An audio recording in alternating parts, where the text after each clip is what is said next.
டேய் வரீங்களா இல்லையடா? இன்னும் எவ்வளோ இருந்தா உங்களுக்கு? புரியுதா உங்களுக்கு?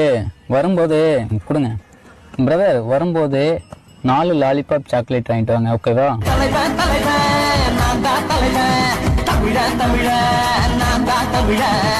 லாலிபாப் சாக்லேட் கேட்டுறான். சீக்கிரம் வாங்கடா. என்ன பண்ண போறீங்க நீ? என்ன பண்ண போறோமா? இதுக்கப்புறம் தான் நீ பூஜைய ஒருத்தர் வருவான் பாரு, கடை மாதிரி. பூஜையா? இருங்க, சுஜி கூப்பிடுங்க. அப்போ பூஜைனா டேய் என்னடா உங்க பிரச்சனை? சுஜி கூப்பிடுங்க, பூஜைக்கு அவங்களும் வரட்டும், நல்லா இருக்கும்.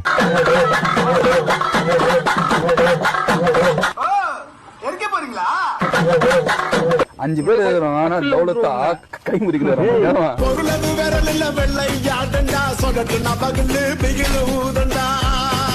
வாங்கடா டேய், ஒத்தைக்கு ஒத்த வாங்கடா. அடிச்சதுக்கு அப்புறம் அதெல்லாம் கூடாது என்ன?